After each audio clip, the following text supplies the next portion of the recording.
Cosmic Milk and Cookies with your hosts Garrett Cookie Smith and Michael Milkman Segovia. Go ahead and cue that outro. All right, so how you doing, buddy?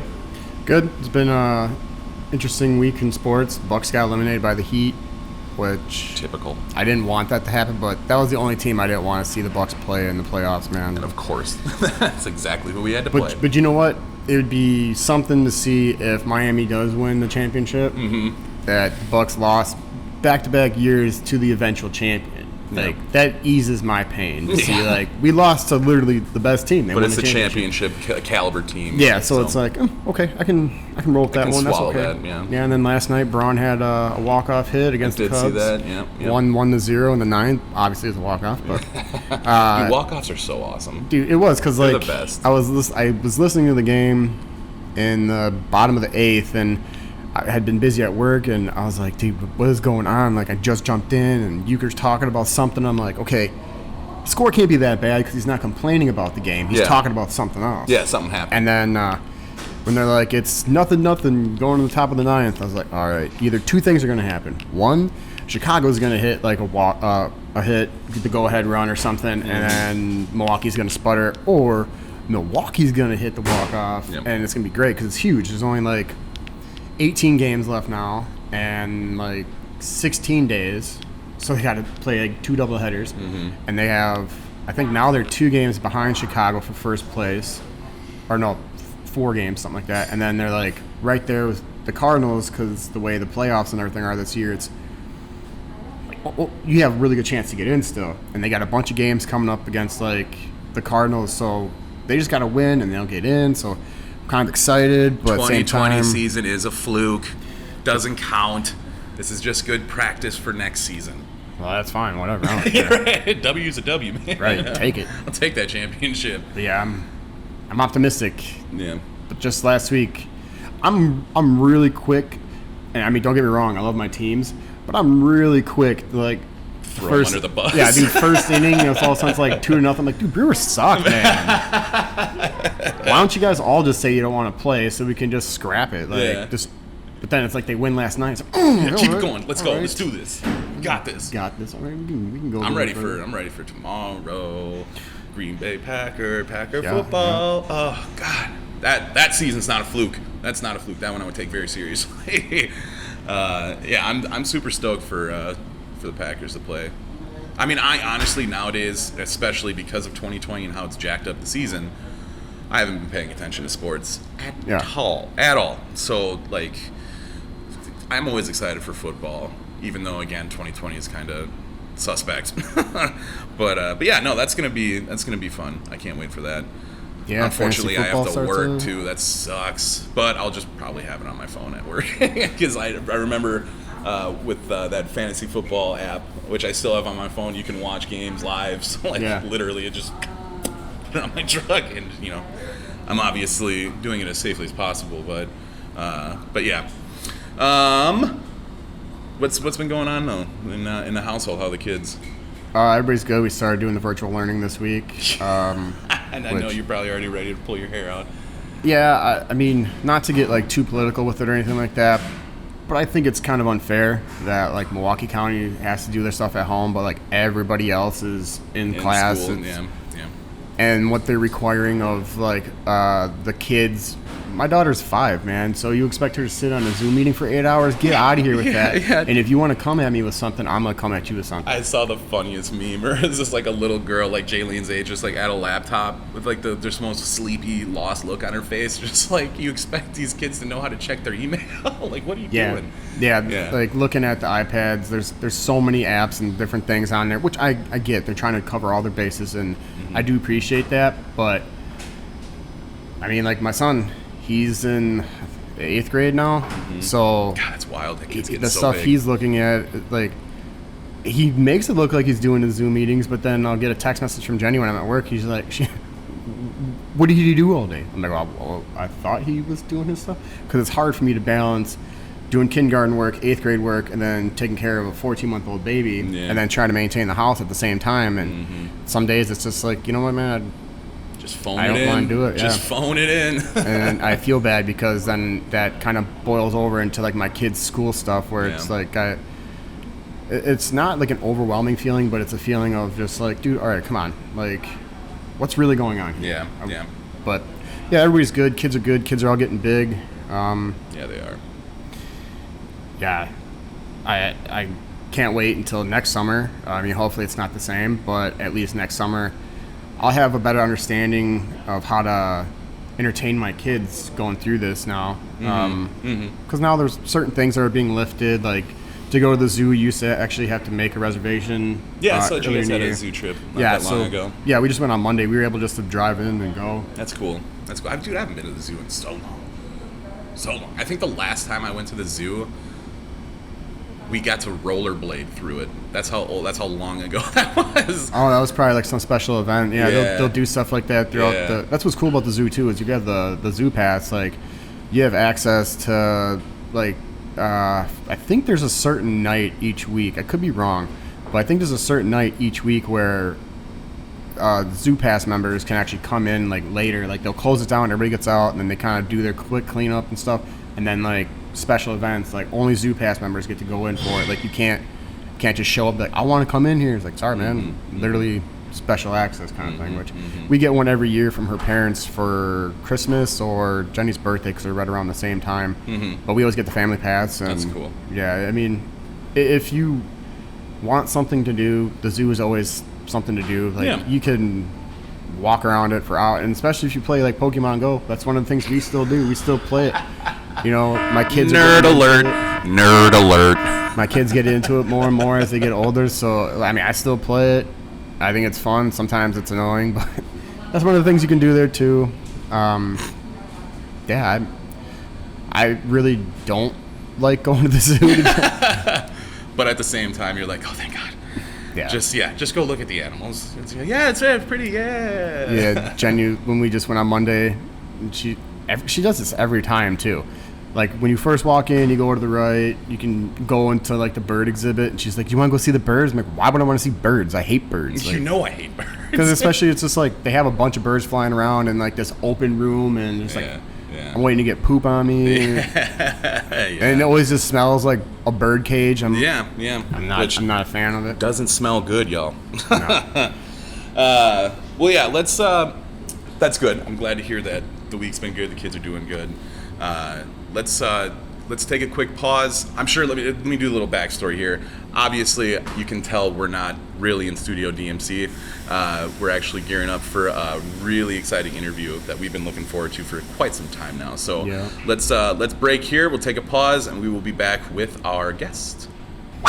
All right, guys, welcome to another awesome edition of Dipping Milk and Cookies, the podcast where two best buds try to figure out this thing we call life using beer, guests, friends, and microphones. Guys, I am Garrett, your Cookie Commander Smith. With me, as always, Michael MasterMilker Segovia. Man, we have been waiting to do this episode for so long. Obviously, for all the faithful milkers and dippers out there, you guys know how crazy we are about Camino. Always talking about it. Love this place. Love the food. So we're super excited to finally have this guy on the podcast. Again, we've definitely talked about it enough. That's for sure. Today's guest is one of Walker's Point's most familiar and recognizable faces, be it slanging over-the-top, outside-the-box style food or top shelf quality craft beers. Studio DMC welcomes the owner and operator of Camino 2nd Street and now newly opened CaminoWestAllis, Mr. Casey Rataczak. Welcome. Thanks for having me, guys. I appreciate it. Did I say your last name right? Yeah. Okay. Yeah, Close enough. Close as. I was trying to figure out how to say that too. Is it like Rataczak? Yeah, it's Rataczak, but Rataczak. you were close enough. There we go. I've heard everything from There we go. Rataczak to you name it. So Rataczak. you were good. I think you should have told me that one. Rataczak. But yeah, like I was saying, obviously we are in Camino over on 2nd Street, which the actual address is 434 South 2nd Street here in Walker's Point. The number over here is 414-800-5641. Obviously, I'm promoting this one because I live right around the corner. Mike over there actually lives, Actually, a mile away from... 24 blocks. There you go, yeah, from 24 West Dallas. blocks from CaminoWestAllis, which is 7211 West Greenfield Ave. when I saw that and I was hearing that it was opening up, I was like, so I don't gotta drive all the way down to Second? Yeah. Okay. Yeah, and you got the fish and the chicken over there. So Yeah. and that fish and chicken, guys, is for real. It is so good. It's the breading. It's always the breading. Yeah. But yeah, I know we're kind of on the clock, so we'll jump into it. We'll start with an easy one, Casey. When and why did you move to Milwaukee, man? I think it was fall of '98. I moved to Thiensville originally from up north where I grew up, which is in Green Lake. But I moved to Thiensville to go to school at METC North for horticulture. Okay. Okay. So I was kind of taking their turf management course. I wanted to work on golf courses, which I had done like throughout high school. I wanted to be a superintendent originally down the line. So I completed that degree. It was an associate's degree at MATC. In the meantime, I had moved down to the east side or River West area, and I started bartending at Champions Pub, which is over off of like Oakland and I've Bartlett. heard of it, but I've never been there. Yeah, it's a great little neighborhood bar.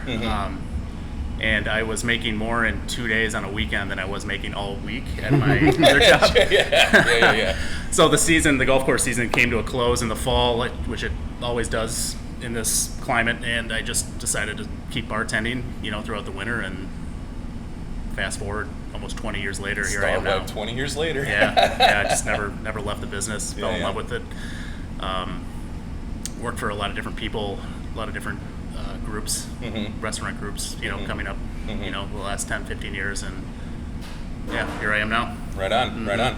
So then when did you specifically and where get your restaurant experience? Because you said you worked in some bars and a lot of different restaurant people. So you've seen bits and pieces of everybody's styles. So what made you decide to finally do your thing? Well, like I said, I started at Champions Pub back in, I think that was like the fall of 2000.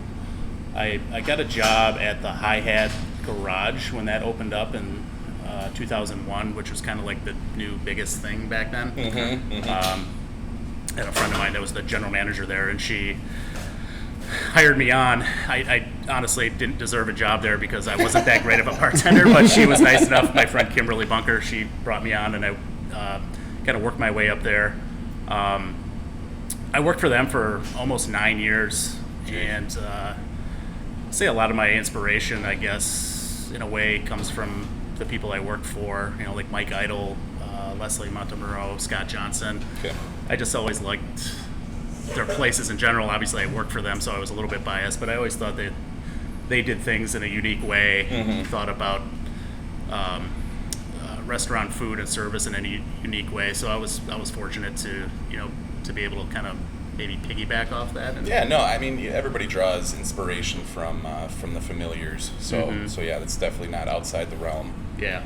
So now you mentioned that you had worked doing golf courses, and what other kind of industries have you worked in then besides the golf course and now running your own place? That's about it. I was a truck driver for 9 months when I first moved to the east side. I worked for the city market, which is in Shorewood, and I'd have to get there at like 4 o'clock in the morning to deliver their pastries and things to their other location out in Wauwatosa. So, I did that. Truck driving, yeah. There were some nights where I didn't even sleep. I would just go in and hop in the truck and deliver those pastries. But gotta eat. Yeah, so, people need their sweets, baby. Yeah, but other than that, nothing really. I left the restaurant side of it in 2009. I went to sell beer for a local distributor, essentially the Miller distributor in town. Okay. So I did that for about 6 years. So I was still in the industry, but just kind of on the other side of it.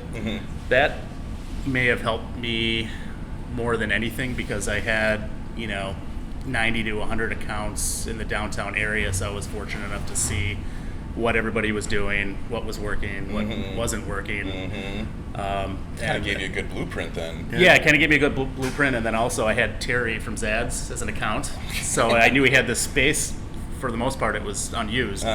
So I was bugging Terry every week to, give me a shot at leasing this place out. Took about a year of just prodding, Poking. And then finally one day he's like, "All right, kid, I'll give you a shot." And Nice. So I do owe Terry a gratitude of thanks as well. For sure.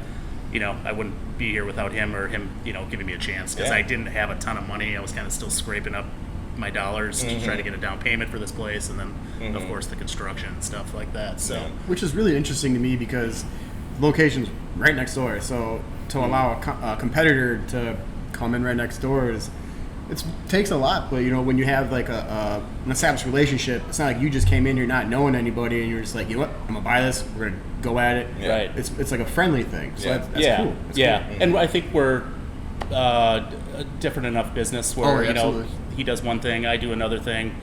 You know, you got Morel and Shakers; those are both popular businesses, so they just bring people to the block. And I'm a firm believer in high tide raises all ships. So the more people you get to the neighborhood, the better. Absolutely. You know? Nice. One thing I have got to know, obviously I've been coming to Camino for a couple years now. How did you land on the name Camino? Man, what story you want to hear? The best one. The best one. You know, I just, I don't know. I really don't know. I think, you know, I was with a buddy of mine. I had racked my brain on what I wanted to call the place for about 3 months. And I was with my buddy Neil one night, and I think we were drinking and other stuff. And, naturally. Yep. And I think I just blurted the name out. I like the name just because it's kind of reminiscent of the car, of course. It's a classic thing. I felt like it kind of fit the building. This is kind of like your classic pub, diner, grill behind the bar. I like that old school kind of feel. That's kind of it. I mean, there's a couple. What were some of the runner-ups?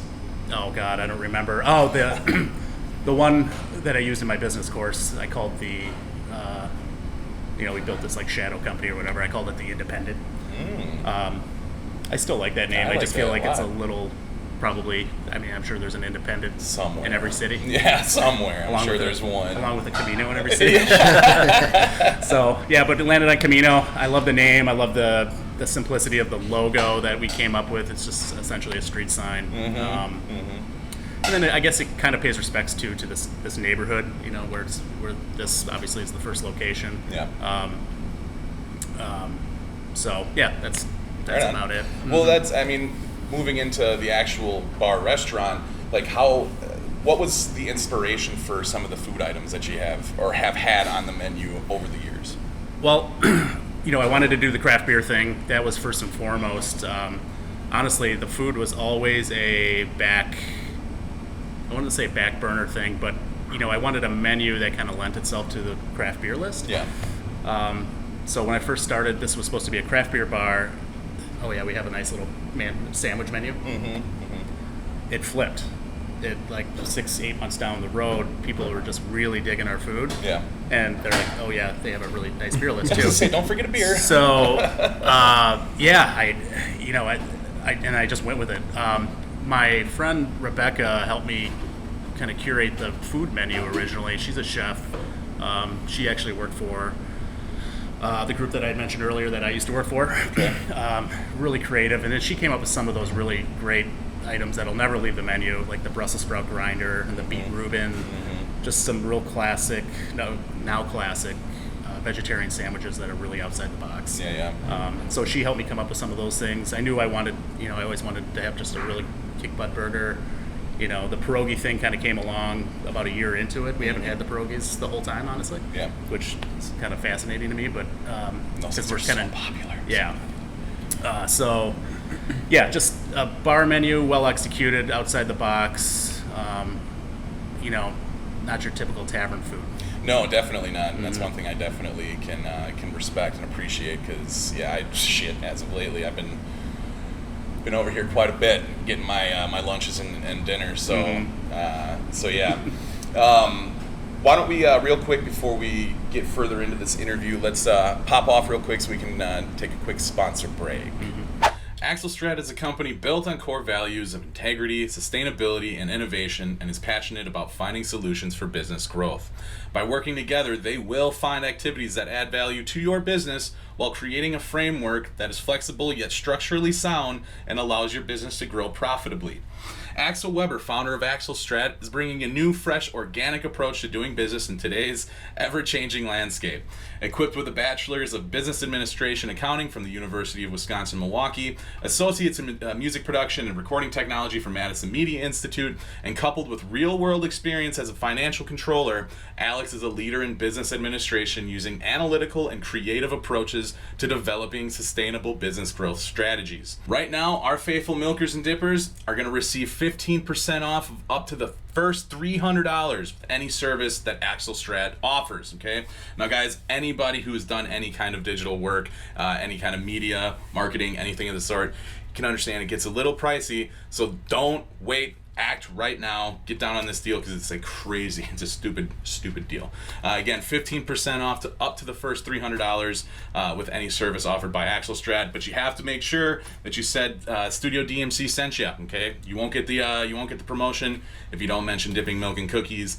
To reach the great staff at Axelstrat, please call 818-585-8742 or send an email to ateam@axelstrat.com. Again, that phone number is 818-585-8742. Prepare yourself to be stratified. All right, guys, welcome back. We were just talking about the food items on the menu. So, Mike, lead us off here, bud. So personally, Casey, what is your favorite item on either the current menu or old menus? Honestly, the burger's outstanding. There's a lot of people that love our burger. It's an honor when I hear people say, you guys have one of the best burgers in the city, because there's a lot of great burgers in the city. We just take a lot of pride in it. It's it's a super fresh product. The beef is never frozen. We use a really great bun from Wildflower, local bakery, and then we try not to. When you use those type of really great ingredients, you don't have to pile a bunch of stuff on it. Nope. You can. You Less is got more, that option man. here. Yeah, sometimes less is more. Yeah. So all we do is that double slice of American and our sizzled onions, and it's perfect. It's a perfect burger, good, in my opinion. Yeah, right. It's so good. It's so good. So then, excuse me. What are some of your favorite stories over the timeline of Camino's history? Ooh, favorite stories. Honestly, we opened on October 16th, 2015, and it was a Friday, and we had to open because I was literally out of money. Like, I had no money left. I couldn't even go to the store and buy a soda. No options I had left. my credit card was maxed out. I had no cash. I'm like, we got to open the doors. So, literally scratched and clawed to get this place open, and thank God people came in. Yeah. So, just. We're really fortunate, or I'm really fortunate to have a great staff. I have a lot of people, a lot of recognizable people that are good people that have worked here. Charlie's great. Charlie, what up, Charlie? Charlie. Got a lot of great people that work in the back of the house. Yeah. Carlos, Yeah. Sean, Kevin, just people that hold it down, making sure that the product that's coming out of the kitchen is good. And then again, consistent. Yeah, that's the one thing I love about this place is the consistency. Like, I've ordered that burger probably 100 times, and aside from maybe putting bacon on it or raw onions instead of the sizzled onions, it's always the same delicious burger. It's, consistency. I love huge. Consistency. Yep, yeah, for very sure. important. Very important. That's why McDonald's is so. For what it is. I mean, it's it's McDonald's food, but it's always the same product. Yep. So, so I wanted to touch a bit on the new location. Obviously, you opened it up during a pandemic. Yeah. How does it differ from opening up 2nd Street to opening up WestAllis with the current state of the country, so to speak? Yeah. Well, the pandemic's crazy. I mean, it's who really knows when it's going to end. Everybody seems to be. It seems people are starting to come back out a little bit. We're doing a lot of takeout still at both locations, which is nice. we're fortunate because, with opening the second location, people already knew the name from down here. Yeah. So it wasn't like we were going in like a brand new concept. I think that might have been real tough. Yeah. But at the end of the day, I thought, we might as well give it a shot. Try to open, as safe as possible. Everyone's masking up. Mm-hmm. We ask, customers that come in to mask up while they're traveling through the building. Yeah. And it's been pretty well received. There's a lot of people that live in that neighborhood that are thankful that, kind of like you, that's a little bit closer to their home, so they can come and get a burger or whatever it may be. Absolutely. And not have to travel as far. Let me rephrase, Counselor. Were you nervous? Were you concerned? Because obviously the ball was already rolling before March, I'm sure. Yeah. So Actually, I closed on that building like 2 days before. Yeah, that's what I'm saying. The So pandemic, how did we you shut feel? down. How did you feel when you got the news that everything was getting shut down 2 days after you just signed on to the new spot? It was just a lot to take in. I think that was like the least of my concerns because I actually owned the building, so I could kind of just Sit on it. Yeah. But my main concern was this place and keeping some business going, keeping some people employed.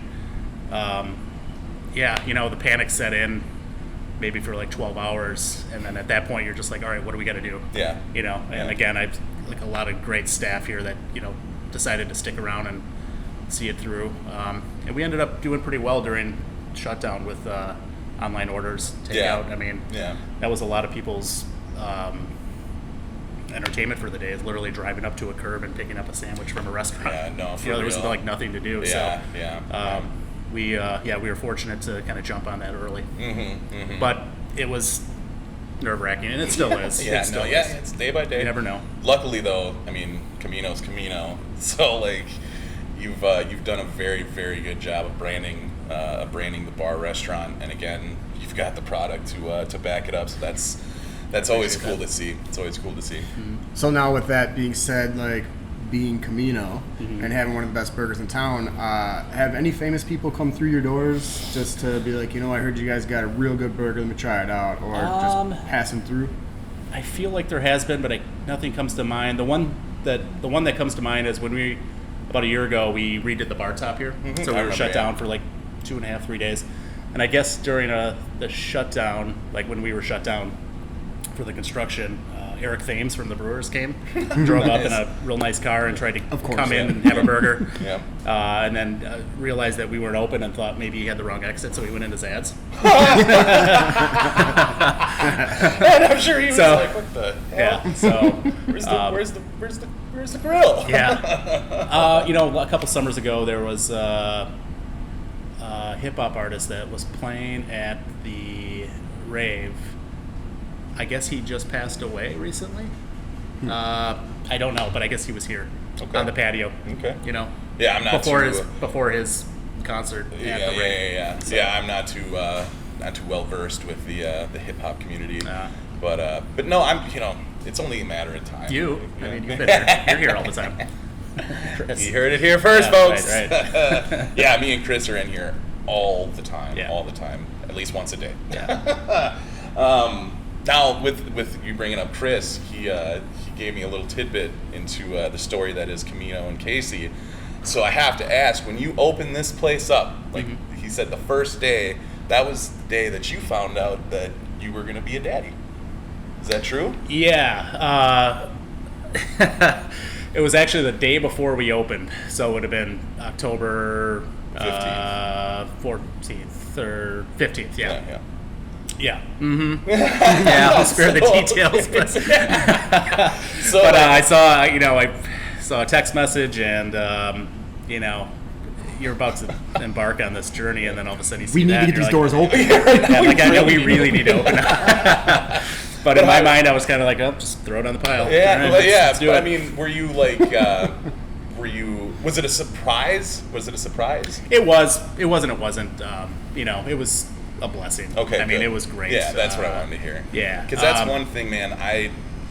I try to do my best with keeping positive stuff on social media. It's Yeah. really hard nowadays, especially with the state of times. Yeah. But the one thing that always brings a smile to my face, dude, is when I check your story or you have a post, like you don't post anything but you and your boy, but you and Rocco, man. Yeah, Like, I kind of and that- decided that like a year ago. Yeah, dude, and everything it's started beautiful. going to hell. It's beautiful. It's Yeah. absolutely beautiful because you guys always look like you're having a blasty blast. Doesn't Yeah. matter what you're doing. So yeah, I really appreciate that. I think that's really cool. Yeah. So I had to ask that Yeah. question. So yeah, that was kind of like my next question. So Mike, you can Sure. lead us off here. So, what are your favorite activities to do with your son, Rocco? Oh, gosh. We play with toys, we color, we go on bike rides and walks. You know, we're trying to get outside more and more now because the impending doom of winter's coming. Yeah, just get outside. He took an interest in gardening with me. I garden. Nice. Yeah, it's one of my That's hobbies, a good I guess. skill. That's yeah. a good skill to have. And he helped me plant my tomatoes this summer and helped me pick them. And That's awesome. yeah, he took a liking to it, so maybe that's kind of in his future. I have that kind of background from working on a vegetable farm when I was a kid. Got to, you know, do anything and everything on a farm. Anything from weeding to picking vegetables to harvesting, all that stuff. Yeah, my grandpa, he was really big into gardening and whatnot, and that's one thing I really am envious of homeowners. Is like, man, you gotta check out my garden. Oh, One of yeah. my good buddies, he's got like all kinds of peppers, ghost peppers and reapers and habanero. Nice. Like I've got some hot sauce over in the fridge right now. Whew, Spicy. El fuego. It is hot. It is very hot. So, with times being tough, and you still standing pretty tall here with this location and now opening up the second location, what are some of your plans? Like, not necessarily like a 5-year plan, but just some of your future plans for the Camino. Well, you know, like I said, I was fortunate enough to purchase the building in West Allis, so I've got some, you know, roots there. We got the location open now, so it's doing pretty well. I don't actually own this; I just lease it from Terry. So, you know, got about 2 years left on my lease. We're going to kind of try to see what we want to do moving forward here. If we're going to extend the lease, or if I might extend the lease. move. I don't know. You know, it's up in the air. So we'll see what happens. But you know, I'd like to, even if we did move out of this spot, which is not ideal, I'd like to stay in this neighborhood if we could. Yeah, absolutely, just to, man. You know, kind of, you know, I think we've built a nice clientele in this neighborhood, and the neighborhood's Yeah. growing like crazy. So. Yeah, Camino is Walker's Point. Yeah. For real. There's plenty of restaurants and bars down 2nd Street, but there's only a couple heavy hitters that, like, you know for a fact they're not worried about, like, business cutting off or anything like that. Sure. Like your other favorite place that you go to, LA Cage down the road? Yeah, LA Cage. Jackass. That was fun. That was always one of my favorite things to do. Yeah. I used to work at CMP Tactical Laser Tag out by the airport, and yeah, we'd get people that would come in. They would just be super rude. You know, they would break the rules even after you tell them, like, guys, you gotta quit that. You gotta quit it. Right. And then, you know, they would ask for, like, recommendations of places to go, like, after the session. And the go-to always was LA Cage. LA Cage. You guys like MMA? You like MMA? Yeah. There's a place on 2nd Street. It's called LA Cage. All MMA. It's really good drinks, nice and cheap. That's the Check place it for out. you. Yeah, try it out, man. Oh, and if only I could get a picture of those guys' face when they walk in. Right. Are we in the right spot? Bro, it says LA Cage. These are all fighters, I'm sure. Dude. Oh, man. All right, well, we should probably wrap it up. I don't know, what time is it? We got... Yeah. Now it's time to roll out the red carpet for you, buddy. So, that camera, tell everybody what you got going on in your life. Promote it all. So we've got CaminoWestAllis is now open. It's at 7211 West Greenfield Avenue. Same hours as downtown, 11 a.m. to 10 p.m. We do serve food until 11 p.m. on the weekends at both locations. Online ordering is available. If you hit the website, it'll direct you to which location you want to order from. And you can pay right online, which is really convenient.